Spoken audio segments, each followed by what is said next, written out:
안녕하세요. 안동중앙고등학교 학생들. 우리 8차시 시작이죠.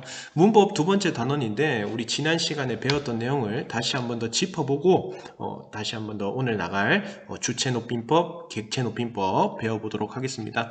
높임 표현 중요합니다. 그리고 문법 어려우니까 여러분들 잘 설명을 듣고 잘 따라와 주길 바랍니다. 일단 높임 표현이란 우리가 말 그대로 존댓말이죠. 말하고자 하는 대상, 그 대상이 주어일 수도 있고요. 목적어, 부서와 같은 객체일 수도 있습니다. 또는 상대방, 눈앞에 있는 나랑 대화하는 상대방이 누구인지에 따라서 화자가 높고 낮음을 달리하여 언어적으로 구별하는 방식이다 라고 되어 있죠. 자, 그래서 높임 표현은 세 가지 종류가 있습니다. 첫 번째는 주체 높임, 두 번째는 객체 높임 표현, 세 번째는 상대 높임 표현이 있습니다. 주체 높임은 말 그대로 주체, 문장 속에 주어를 높이는 표현 방법입니다. 오늘 배울 거고요. 객체 높임 표현은 문장 속에 있는 객체, 서술어의 대상이 되는 목적어나 부사어가 만약에 화자보다 높은 대상일 때 이것을 높이는 것을 객체 높임 표현이라고 합니다. 상대 높임 표현은 우리 지난 시간에 배웠죠. 대화 상대방이 나보다 높은 상대방일 때, 예를 들어서 우리가 할머니랑 대화할 때, 어머니랑 대화할 때, 선생님이랑 대화할 때 뒤에 우리가 종결 어미를 달리하죠. 안녕이 아니고 안녕하세요, 안녕하십니까, 이렇게 뒤에 종결 어미를 달리해서 상대방을 높이는 표현 방법이 상대 높임 표현입니다. 그래서 상대 높임 표현은 이런 종결 어미를 사용해서 상대방을 높이거나 낮출 수 있죠. 자, 그런데 이 종결 어미에 따라서 우리가 격식체와 비격식체로 구분을 했었습니다. 격식체는 공식적인 상황이나 예의를 갖추어 말할 때 사용한다. 총 4개가 있죠. 하십시오체, 하오체, 하계체, 헤라체. 이것들은 그냥 단순히 이름입니다. 그래서 하십시오체는 우리나라 말에서 가장 높여주는 격식체에 속하고요. 하오체는 우리가 보통 나이가 많으신 어르신들이 많이 사용하고 동등하거나 아니면 존경을 표시할 때 하오, 어느 정도 존대를 해주는 말이 하오체에 속합니다. 그래서 어서 오시오, 우리 같이 갑시다, 이런 것들이 하오체에 속하고요. 뭐뭐 합니까? 다 이런 것들은 우리가 하십시오체에 속합니다. 하계체는 여러분들 낮춤말인데 상대방이 나보다 어느 정도 낮지만 지위가 있거나 성숙한 사람일 때 하계체를 씁니다. 그래서 교수님이 학생들한테 또는 장인어른이 사위한테 이런 말을 많이 쓰죠. 자네 어디 가는가? 또는 나는 지금 가네. 하계, 이렇게 에가 붙는 경우와 가가 붙는 경우가 있습니다. 그 다음에 헤라체는 가장 낮추는 말이고 우리가 일반적으로 알고 있는 종결 어미가 헤라체가 되겠습니다. 나는 집에 간다, 집에 가니, 집에 가라, 집에 가자, 가는구나, 이렇게 하면 헤라체가 되겠습니다. 우리나라 말에서 가장 낮추는 표현이 되겠죠. 비격식체는요, 비공식적인 상황이나 격식 없이 자연스럽게 말할 때 사용하고 두 가지가 있습니다. 해요체와 해체. 그래서 보조사 요를 사용해서 요를 붙이면 우리가 높임말이 되죠. 비격식체의 높임말입니다. 그 다음에 비격식체의 낮춤말은 해체입니다. 뒤에 아나 어의 종결 어미를 사용해서 먹어, 가, 이렇게 반말을 사용하는 게 해체가 되겠습니다. 헤라체와 해체의 구분은 선생님이 요를 붙여보라 했습니다. 나는 간다요, 이상하죠? 나는 가요, 적절하죠? 그래서 요자가 붙으면 해체, 요자가 붙지 않으면 헤라체라고 했습니다. 자, 지난 시간에 선생님이 요 과제를 냈었는데 답을 한번 확인해 봅시다. 아버지께 인사를 드리는 상황에는 우리가 높임말을 써야 됩니까? 낮춤말을 써야 됩니까? 높임말을 써야겠죠? 그러면은 두 가지 종류가 있죠. 격식체의 높임말, 비격식체의 높임말. 자, 격식체에 우리 하오체는 쓸 수가 있을까요? 하오체는 안 되겠습니다. 왜? 동등하거나 조금 높을 때 우리가 사용하지, 아버지는 한참 높으신 분이죠. 그래서 격식체에 하십시오체, 안녕하십니까? 하십시오체입니다. 를 사용할 수 있고요. 또는 아버지랑 친근한 상황이라면 해요체, 안녕하세요, 이렇게 쓸 수 있겠죠. 자, 선생님께 질문을 요청하는 상황도 마찬가지 높임이 되겠죠. 우리 지난 시간에 5-2단원에서 배웠던 질문을 요청하는, 부탁하는 상황에서 우리가 요령의 경륜을 배웠었죠. 그래서 명령형이 아니라 의문형으로 선생님 제가 질문을 드려도 되겠습니까? 되겠습니까? 요거는 하십시오체가 되겠죠. 하십시오체. 그 다음에 선생님 제가 질문을 드려도 될까요? 이거는 해요체가 되겠죠. 그래서 두 가지 방법 다 되겠다. 자, 친구에게 연필을 빌리는 상황은 친구는 높여주지 않아도 되겠죠. 낮춤이죠. 낮춤인데 친구야 연필 좀 빌려주겠니? 이거는 헤라체가 되겠죠. 헤라체.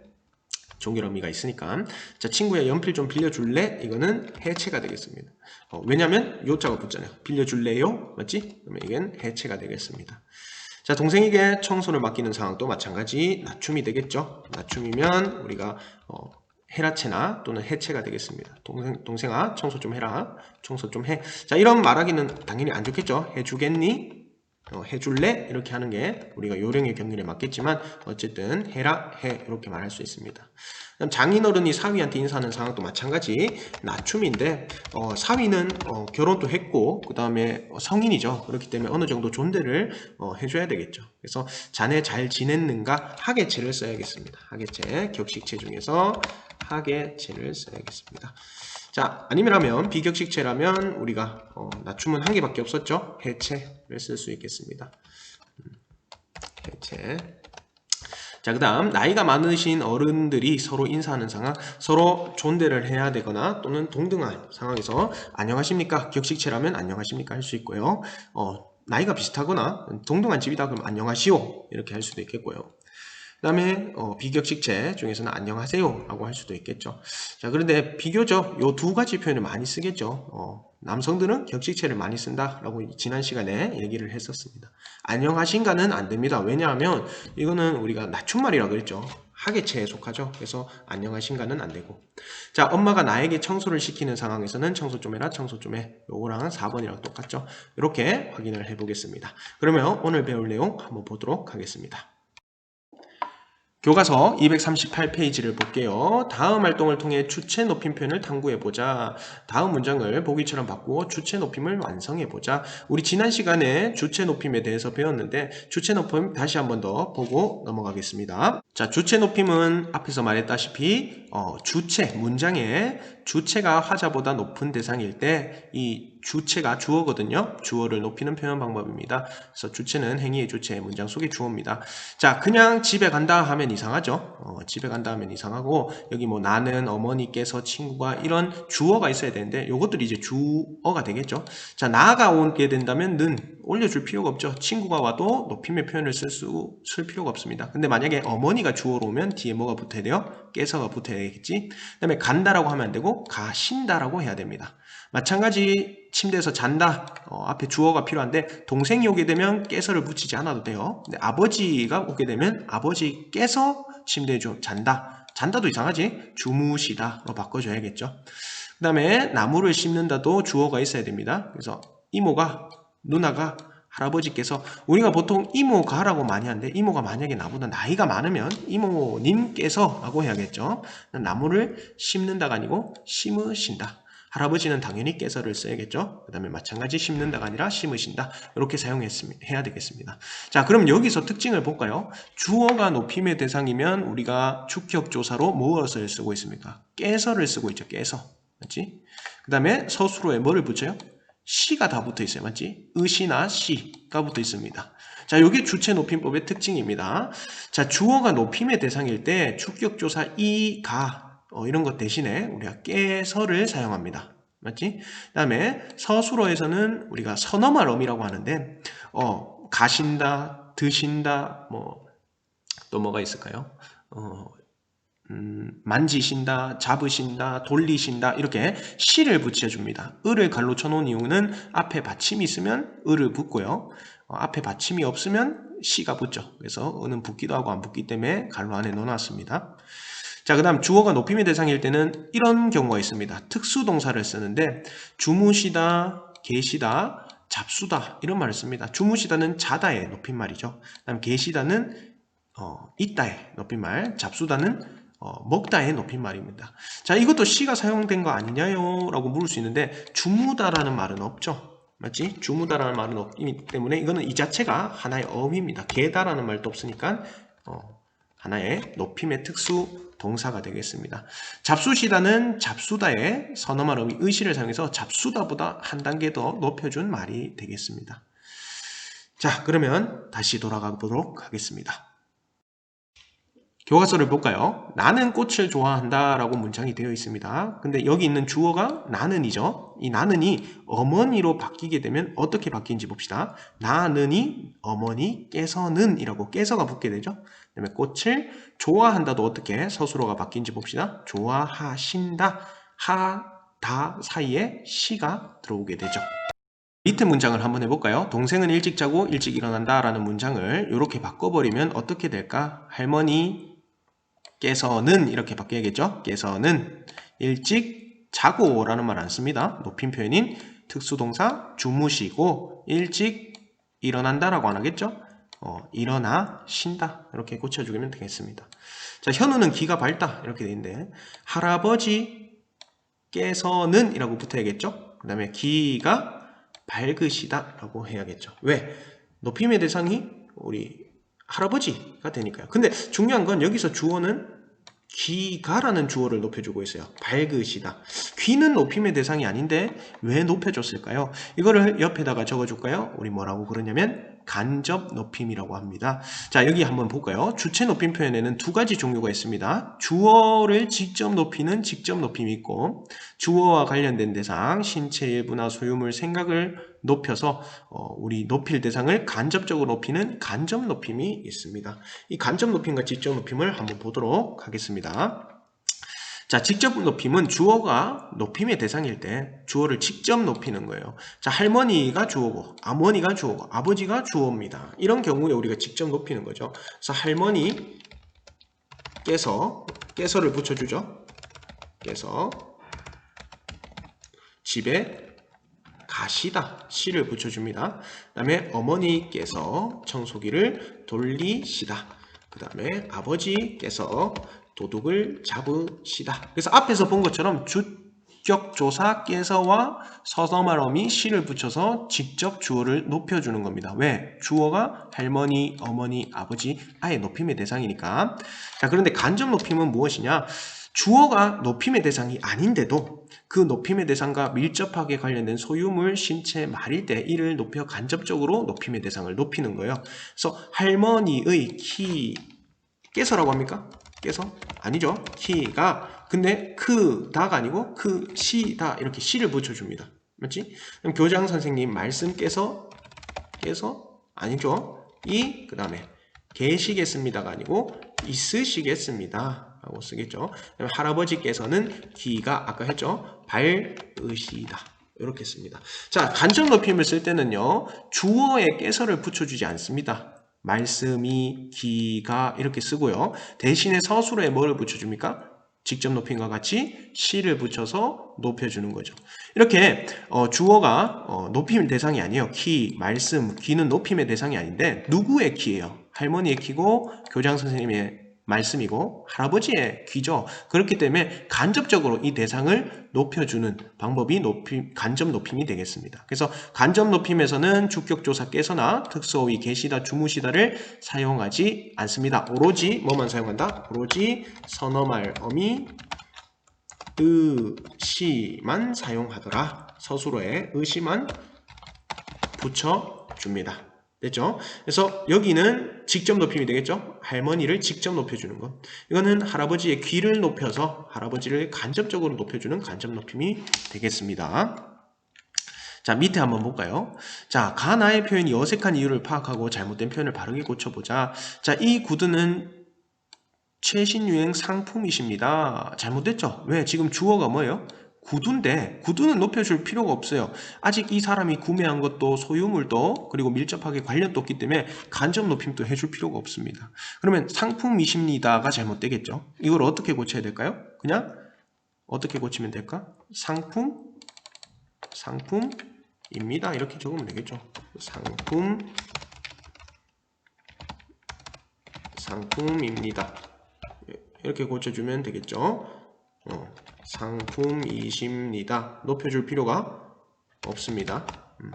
자, 그 다음 요거는 어떻게 고쳐줘야 될까요? 선생님이 너 빨리 교무실로 오시래 요 부분 한번 볼까요? 오시래가 왜 잘못됐을까? 자, 주어는 선생님입니다. 맞지? 선생님 그러면 여기에도 선생님이 아니고 선생님께서라고 고쳐야겠죠? 맞지? 주격조사 깨서를 써야 됩니다. 선생님이 잘못됐습니다. 그 다음에 오시래도 잘못됐어요. 자, 오시래는 뭐에 줄여든 말이에요? 오시래는 오라고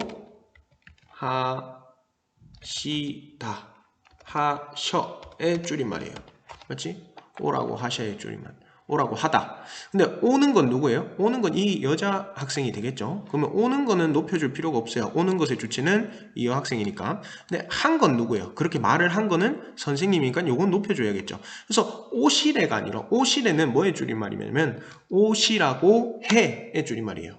오시라고 해. 오시래는 오시라고 해의 줄임말인데 오는 건 높여줄 필요가 없죠. 시를 빼야겠죠. 그 다음에 해에다가 시를 붙여줘서 오라고 하셔라고 고쳐줘야겠습니다. 오라고 하셔. 자, 이걸 줄이게 되면 어떻게 되냐? 오라셔가 됩니다. 그래서 선생님께서 오라셔. 이것보다는 좀 어색하니까 오라고 하셔. 이렇게 말하는 게 맞겠죠. 그리고 선생님이는 선생님께서 라고 고쳐주는 게 맞겠습니다. 자, 그러면 다음 우리 주체 높임법 다음 객체 높임법 한번 볼게요. 다음은 객체 높임 표현입니다. 그러면 한번 개념을 보고 들어가겠습니다. 자, 객체 높임은 주체 높임보다 조금 더 단순합니다. 자, 객체 높임법은 말 그대로 문장 속의 객체, 목적어나 부사어를 높이는 건데요. 목적어는 쉽게 구분할 수 있어요. 을이나 르이 붙어 있는 문장 성분이 목적어가 되겠습니다. 부사어는 사람, 특히 에게가 붙어 있는 대상이 높임의 대상일 때 이 목적어나 부사어를 높여주는 방법입니다. 자, 예시를 볼까요? 나는 선물을 주었다. 그런데 그냥 선물을 줄 수는 없죠. 친구에게 또는 할머니께를 누구에게라는 게 있어야겠죠. 친구에게를 쓸 때는 친구는 높여줄 필요가 없으니까 에게를 씁니다. 그런데 할머니는 높임의 대상이에요. 부사어에 지금 높임의 대상이 왔을 때는 우리가 에게 대신에 뭐를 사용합니까? 깨를 사용하죠. 그 다음에 주었다라고 하면 안 돼요. 마치 할머니한테는 드렸다라고 해야겠죠. 드리었다, 드리다를 써야 됩니다. 맞지?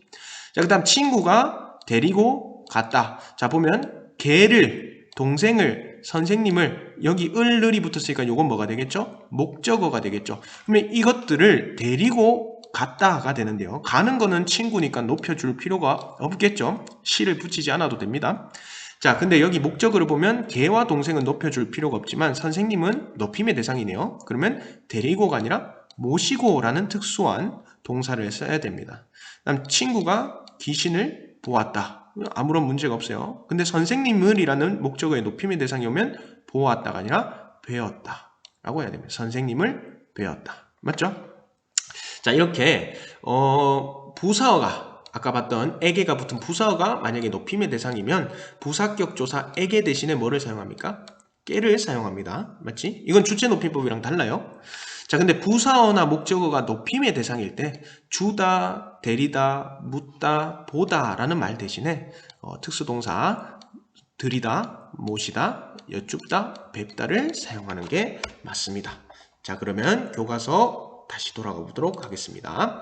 자, 다음 대화상을 보고 빈칸에 알맞은 널 넣어 객체 높임 표현이 어떻게 실현되었는지 보자. 승찬아, 자, 승찬아 라고 부르고 있습니다. 할머니께, 지금 부사어에 할머니가 왔어요. 사과 좀 가져다 드리렴, 맞지? 드리렴.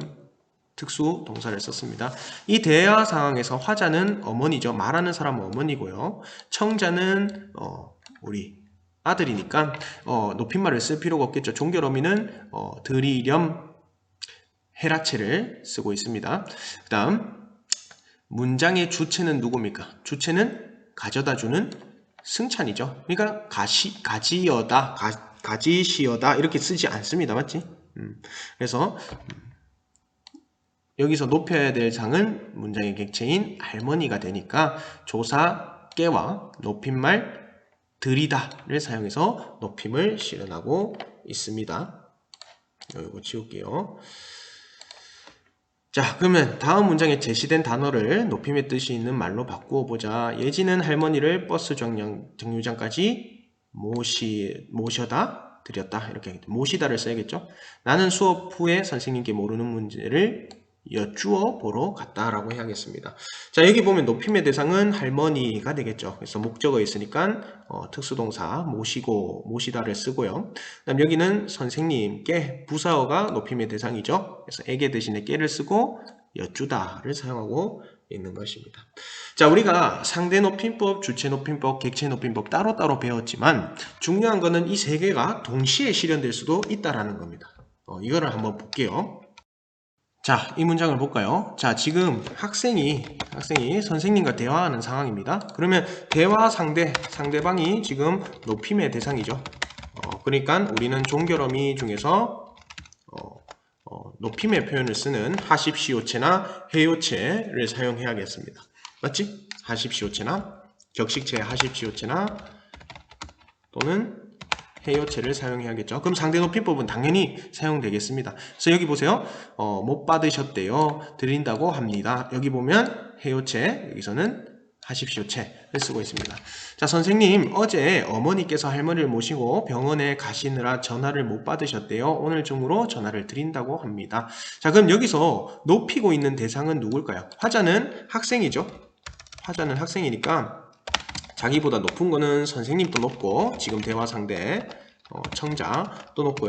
그다음 문장 속에 주어 누굽니까? 지금 어머니 맞지? 깨서 할 때 어머니도 높여줘야 되고, 그 다음에 여기 안에 있는 목적어인 할머니도 높여줘야 되겠고요. 그 다음에 전화를 드린다라고 했는데 여기 지금 생략되어 있어요. 여기 부사어는 누굽니까? 부사어, 두 번째 문장의 부사어는 선생님입니다. 그래서 드리다를 사용하고 있는 거죠. 여기 보자.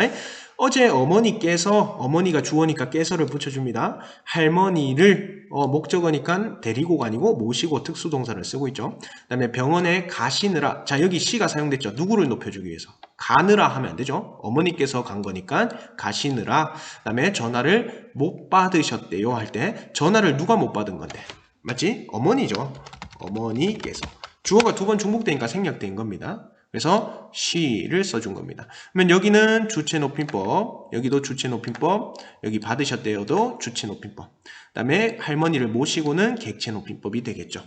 자, 그래서 이렇게 말합니다. 오늘 중으로 전화를 드린다고 합니다. 라고 되어 있는데, 전화는 지금 목적어 높임의 대상이 아니죠. 그럼 여기 생략된 게 있어요. 누가라는 게 없죠. 어머니께서. 맞지? 어머니께서 전화를 드리는데 그냥 드릴 수 없죠. 대상이 있어야겠지? 그 대상이 누구예요? 선생님께가 되겠죠.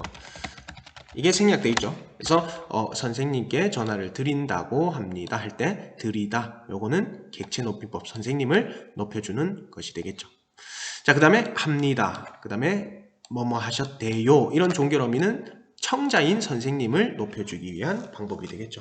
이런 식으로 상대와 주체와 객체 높임 표현이 모두 다 사용될 수가 있습니다. 그래서 구분하는 방법을 마지막으로 정리해 보겠습니다. 자, 일단 깨서 그 다음에 선어말어미 시, 그 다음에 특수동사 계시다, 주무시다가 사용되면 우리 주체 높임법이 반드시 사용된 것입니다. 간혹 우리가 주어가 생략되는 경우도 있습니다. 그런데 시가 나타나기 때문에 시가 있으면 주체 높임법이구나. 그 다음에 깨, 그 다음에 들이다, 모시다, 여쭙다, 뵙다, 요 5가지가 나타나면 객체 높임법이 되겠습니다. 그 다음에 마지막 상대 높임법은 우리가 뭘 보라? 문장 끝에 종결어미를 보면 이게 높임말인지 반말인지 알 수 있잖아요. 그래서 상대 높임도 이렇게 구분을 할 수가 있습니다. 자, 이런 식으로 우리가 오늘 배웠던 주체 높임, 상대 높임, 객체 높임을 다시 한 번 더 정리를 해보도록 하겠습니다. 자, 마지막으로 상대 높임은 화자가 청자, 듣는 사람, 대화하는 상대방을 높이거나 낮추는 방법으로 주로 종결어미를 통해 실현된다. 상대 높임법에는 공식적인 상황에서 예의를 갖춰 말하는 격식체와 비공식적인 상황에서 다소 자연스럽고 편하게 말하는 비격식체가 있습니다.